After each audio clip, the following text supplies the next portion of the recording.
আসসালামু আলাইকুম। বাংলা সংবাদে সবাইকে স্বাগত জানাচ্ছি আসিফুর রহমান সাগর। শুরুতেই সংবাদ শিরোনাম। আবারও মধ্যপ্রাচ্যে ভয়াবহ তৃতীয় বিশ্বযুদ্ধ শুরু হয়ে গেছে। এই যুদ্ধ এতটাই তীব্র আকার ধারণ করেছে যে মার্কিন যুক্তরাষ্ট্র ও ইসরায়েলের বিরুদ্ধে ইরান ভয়াবহ আক্রমণ চালাচ্ছে। চলছে হামলার পর হামলা। আর এরই মাঝে আমাদের হাতে এসে পৌঁছেছে ইরান, ইসরায়েল ও যুক্তরাষ্ট্রের মধ্যে যে ভয়াবহ যুদ্ধ চলছে, যুদ্ধের সর্বশেষ গুরুত্বপূর্ণ সবথেকে তাজা আপডেট সংবাদ। প্রথমেই জানাবো, আমিরাতে হামলার জন্য মার্কিন সামরিক দুঃসাহসিকতা দায়ী। আবারও সংযুক্ত আরব আমিরাতে হামলা চালিয়েছে ইরান। ইরানের হামলায় সংযুক্ত আরব আমিরাতে তেল শোধনাগার এবং বিভিন্ন গুরুত্বপূর্ণ স্থাপনা এক এক করে ধ্বংসস্তূপে পরিণত হচ্ছে। মধ্যপ্রাচ্যে যুদ্ধের দামামা আরও জোরালো হয়ে উঠেছে আজ। সংযুক্ত আরব আমিরাতের আকাশসীমায় ইরান থেকে ছোড়া একাধিক ব্যালিস্টিক ও ক্রুজ ক্ষেপণাস্ত্র প্রতিহত করার দাবি করেছে দেশটির প্রতিরক্ষা বাহিনী। একই সময় ফুজিরা বন্দরের একটি তেল শোধনাগারে ড্রোন হামলার পর ভয়াবহ অগ্নিকাণ্ডের খবর পাওয়া গেছে। মার্কিন যুক্তরাষ্ট্রের কনসুলেটকে লক্ষ্য করে হামলা চালানো হয়েছে। এরপর জানাবো, আরব আমিরাতকে গুড়িয়ে দিতে চায় ইরান। দ্য মিডল ইস্ট আইয়ের প্রতিবেদন। ইরান ইসলামী প্রজাতন্ত্রের উপর যুক্তরাষ্ট্র ইসরায়েলের আগ্রাসনের জবাবে সংযুক্ত আরব আমিরাত বা ইইউকে কঠোর নিশানা করার পরিকল্পনা করছে বলে সৌদি আরব ও ওমানকে জানিয়েছে ইরান। দৃশ্যত এটি আবুধাবি এবং তার প্রতিবেশী দেশগুলোর মধ্যে দূরত্ব তৈরির একটি পদক্ষেপ হতে পারে বলে ধারণা করা হচ্ছে। এদিকে যুক্তরাষ্ট্রের পরিকল্পনা নিয়ে যে শঙ্কার কথা জানালো নৌবাণিজ্য সংস্থা। আজ মায়েরস্কো কোম্পানির একটি জাহাজ হরমুজ প্রণালী পার হয়ে আসতে পেরেছে। এই পারার খবর নৌ চলাচল বাধা দূর করার ক্ষেত্রে সমুদ্রে এক ফোঁটা পানির মতো সামান্য বিষয় বলে মনে করে একটি বাণিজ্য সংগঠন। এবারে জানাবো, রাশিয়ার আকাশ থেকে ঝরছে কালো বৃষ্টি। রাশিয়ার কৃষ্ণসাগর উপকূলেও তোয়াপশে শহরে তেল শোধনাগার ও টার্মিনালে ইউক্রেনের ধারাবাহিক ড্রোন হামলায় এক ভয়াবহ পরিবেশগত বিপর্যয় তৈরি হয়েছে। গত 2 সপ্তাহে 4 বার হামলার শিকার হওয়া ওই শোধনাগারে শুক্রবার নতুন করে আগুন লেগেছে। এই অগ্নিকাণ্ড থেকে নির্গত বিষাক্ত ধোঁয়ার প্রভাবে ওই এলাকায় কালো বৃষ্টি পড়ছে। এবং সর্বশেষ জানাবো, মাধবপুরে জঙ্গল থেকে উদ্ধার বিশ্ববিদ্যালয়ের শিক্ষার্থীর লাশ। ঢাকা সিলেট মহাসড়কের হবিগঞ্জের মাধবপুর হোটেল হাইওয়ে ইন লিমিটেডের জঙ্গল থেকে ওয়ার্ল্ড ইউনিভার্সিটির এক ছাত্রের লাশ উদ্ধার করেছে পুলিশ। মৃত ফরাদ হোসেন ওরফে মাহির ঢাকার উত্তরখানের চানপাড়া স্বপ্ন ছোঁয়া এলাকার আব্দুল আওয়ালের ছেলে। আজ 11টায় তার লাশ উদ্ধার করা হয়েছে বলে পুলিশের পক্ষ থেকে নিশ্চিত করা হয়েছে। প্রিয় দর্শক, এতক্ষণ শুনছিলেন সংবাদ শিরোনাম, এবারে বিস্তারিত। তবে তার আগে বন্ধুরা, অনুরোধ থাকবে এই সংবাদটিতে একটি লাইক দিন। এই চ্যানেলে আপনি নতুন হয়ে থাকলে আমাদের সংবাদটি দেখতে দেখতে চ্যানেলটি সাবস্ক্রাইব করে রাখুন। কমেন্ট করে বন্ধুরা আপনার মূল্যবান মতামত জানিয়ে দিন আপনি বিশ্বের কোন দেশ থেকে বা বাংলাদেশের কোন স্থান থেকে আমাদের সংবাদটি দেখছেন এবং শুনছেন। আর বন্ধুরা, গাজা যুদ্ধে আপনি যদি নিরীহ ফিলিস্তিনিদের ভালোবেসে থাকেন, কমেন্টে ইয়েস লিখে পুরো বিশ্বকে আমাদের এই সংবাদটি দেখার সুযোগ করে দিন। এবারে বিস্তারিত। আমিরাতে হামলার জন্য মার্কিন সামরিক দুঃসাহসিকতা দায়ী। মধ্যপ্রাচ্যে যুদ্ধের দামামা আরও জোরালো হয়ে উঠেছে। সংযুক্ত আরব আমিরাতের আকাশসীমায় ইরান থেকে ছোড়া একাধিক ব্যালিস্টিক ও ক্রুজ ক্ষেপণাস্ত্র প্রতিহত করার দাবি করেছে দেশটির প্রতিরক্ষা বাহিনী। একই সময় ফুজিরা বন্দরে একটি তেল শোধনাগারে ড্রোন হামলার পর ভয়াবহ অগ্নিকাণ্ডের খবর পাওয়া গেছে। তেল শোধনাগারে হামলার অভিযোগ সরাসরি অস্বীকার করেছে তেহরান। তবে বর্তমান প্রেক্ষাপটে আসলে পরিস্থিতি কোন দিকে যাচ্ছে সেটি এখন পর্যন্ত বোঝা যাচ্ছে না, কারণ বর্তমান সময়ে হামলা আরও তীব্র থেকে তীব্রতার আকার ধারণ করেছে। ফুজিরা বন্দরে একটি তেল শোধনাগারে ড্রোন হামলার পর মার্কিন যুক্তরাষ্ট্রের কনসুলেটেও হামলা চালিয়েছে ইরানের ইসলামী বিপ্লবী গার্ড বাহিনীর সদস্যরা। জন্য মধ্যপ্রাচ্য জুড়ে আবারও ভয়াবহ তৃতীয় বিশ্বযুদ্ধ শুরু হয়ে গেছে। মার্কিন যুক্তরাষ্ট্র এবং দখলদার ইসরায়েলি বাহিনীর বিরুদ্ধে ইতিহাসে সব থেকে ভয়াবহ হামলা চালানো হচ্ছে।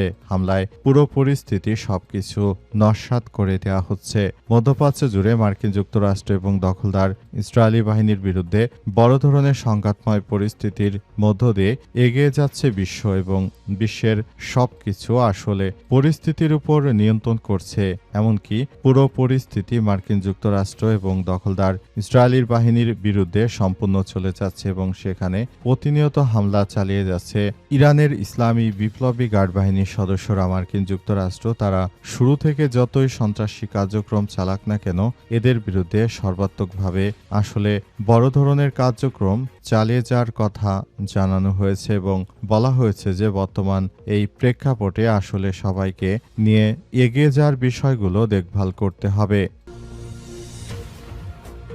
আরব আমিরাতকে গুড়িয়ে দিতে চায় ইরান, দ্য মিডল ইস্ট আইয়ের প্রতিবেদন। ইরান ইসলামী প্রজাতন্ত্রের উপর যুক্তরাষ্ট্র ইসরায়েলের আগ্রাসনের জবাবে সংযুক্ত আরব আমিরাত বা ইইউ এর কঠোর নিশানা করার পরিকল্পনা করছে বলে সৌদি আরব ও ওমানকে জানিয়েছে দেশটি। দৃশ্যত এটি আবুধাবি এবং তার প্রতিবেশী দেশগুলোর মধ্যে দূরত্ব তৈরি করার একটি পদক্ষেপ হতে পারে বলে ধারণা করা হচ্ছে। আজ মিডল ইস্ট আইয়ের এক প্রতিবেদন থেকে এই তথ্য জানা গেছে। প্রতিবেদনে বলা হয়েছে 28 ফেব্রুয়ারি ইরানে যুক্তরাষ্ট্র এবং ইসরায়েলের আগ্রাসন শুরুর পর তেহরানের সবচেয়ে বেশি পাল্টা হামলার শিকার হয়েছে আরব আমিরাত। ফলে ইরানের পাল্টা আঘাতে দেশটি সবথেকে বেশি ক্ষতিগ্রস্ত হয়েছে। এদিকে আজ ভোরে আরব আমিরাতের ফুজায়রা পেট্রোলিয়াম স্থাপনায় আবারও হামলা চালানো হয়েছে।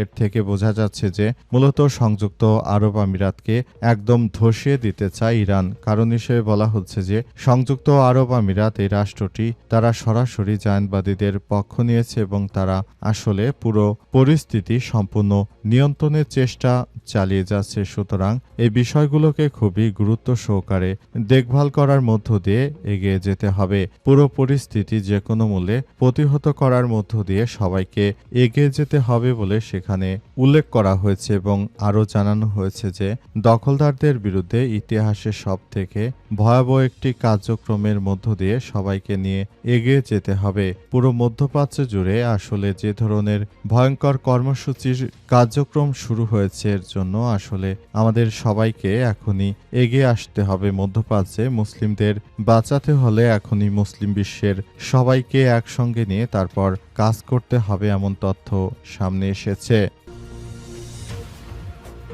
যুক্তরাষ্ট্রের পরিকল্পনা নিয়ে যে শঙ্কার কথা জানালো নৌ বাণিজ্য সংস্থা।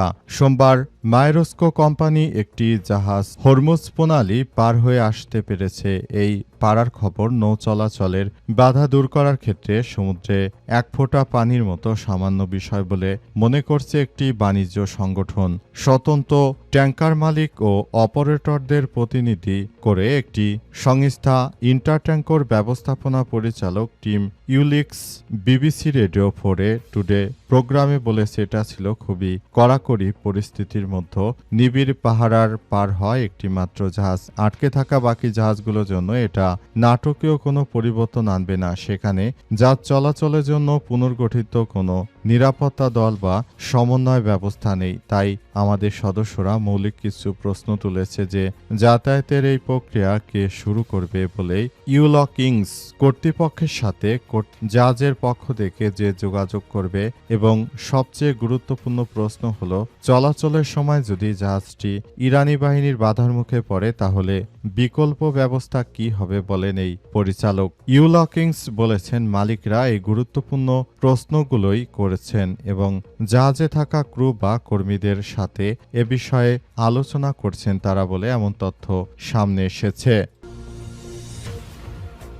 রাশিয়ার আকাশ থেকে ঝরছে কালো বৃষ্টি। রাশিয়ার কৃষ্ণসাগর উপকূলীয় তোয়াপস শহরের তেল শোধনাগার এবং টার্মিনালে ইউক্রেনের ধারাবাহিক ড্রোন হামলায় এক ভয়াবহ পরিবেশ বিপর্যয় তৈরি হয়েছে। গত 2 সপ্তাহে 4 বার হামলার শিকার হয় এই শোধনাগারে। গত শুক্রবার আরও নতুন করে আগুন লেগেছে। এই অগ্নিকাণ্ড থেকে নির্গত বিষাক্ত ধোঁয়ার প্রভাবে ওই এলাকায় কালো বৃষ্টি পড়ছে এবং প্রায় 30 মাইল উপকূল এলাকায় তেল ছড়িয়ে দূষিত হয়ে পড়েছে। পরিবেশবাদীরা একে সোভিয়েত ইউনিয়নের পতনের পর রাশিয়ার অন্যতম ভয়াবহ পরিবেশগত বিপর্যয় হিসেবে বর্ণনা করেছে। অগ্নিকাণ্ড থেকে সৃষ্ট ঘন কালো ও ঝাঁঝালো ধোঁয়া তোয়াপস্যে শহরের আকাশে ঢেকে ফেলেছে। এই ধোঁয়া থেকে বৃষ্টির মতো তৈলাক্ত বিষাক্ত ফোঁটা বাসিন্দাদের উপর পড়ছে, যাকে স্থানীয়রা কালো বৃষ্টি বলছে।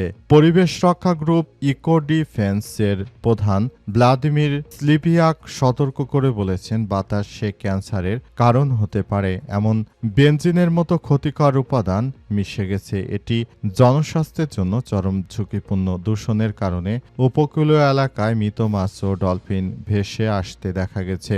রাশিয়ার প্রেসিডেন্ট ভ্লাদিমির পুতিন গত সপ্তাহে হামলার বিষয়টি স্বীকার করলেও একে বড় কোনো হুমকি নয় বলে মন্তব্য করেছে বলে নিশ্চিত হওয়া গেছে।